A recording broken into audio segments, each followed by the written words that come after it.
California is the #1 milk-producing state in the United States and #2 in cheese.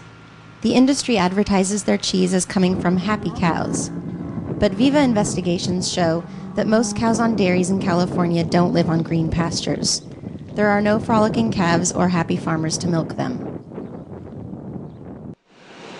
Cows are bred to produce as much milk as possible. United States Department of Agriculture statistics showed that in 1940, cows produced an average of 2.3 tons of milk per year.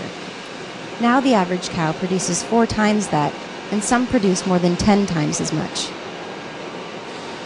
High milk production leads to udder ligament damage, lameness, and inflammation of the udder.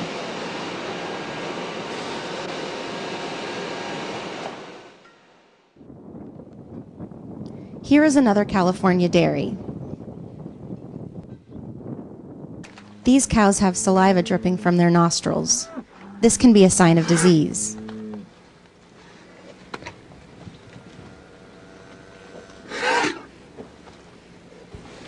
These cows are trying to reach the grass beyond the fence.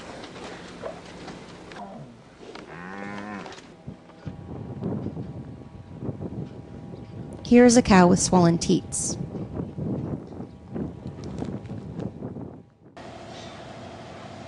Animals too sick to stand or walk are those who the meat industry terms downers.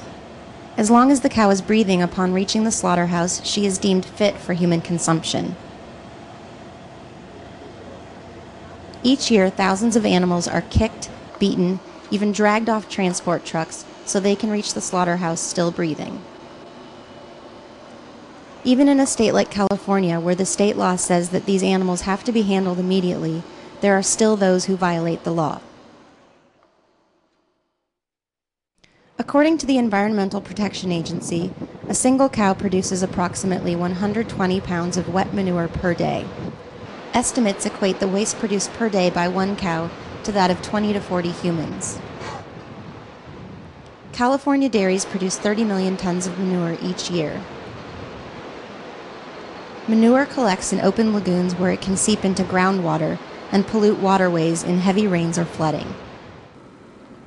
According to the Environmental Protection Agency, proper management of dairy waste on California's dairy farms is one of the state's most pressing environmental issues.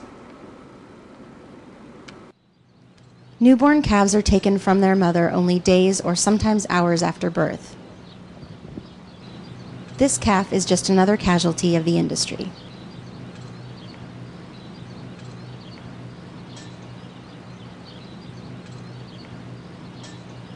If the calf is male, he will either be killed quickly or placed in a small wooden crate where he cannot walk. After 4 to 5 months, he will be slaughtered for veal.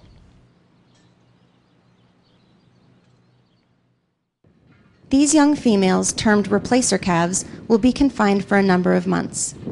They will eventually join the dairy herd.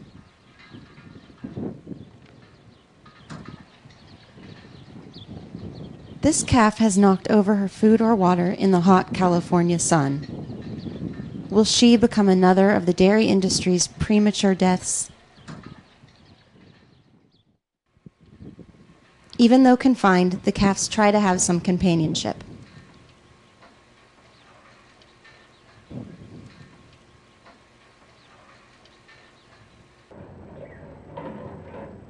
On another farm, the female replacer calves are confined in a different type of crate.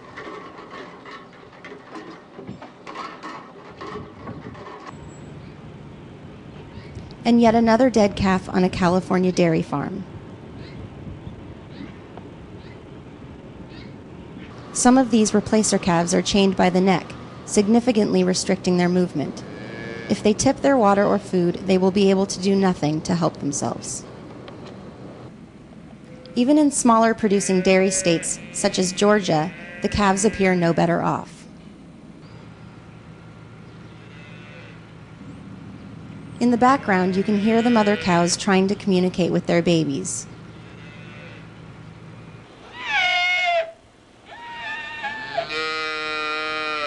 Won't you help end this abomination by eliminating dairy products from your diet?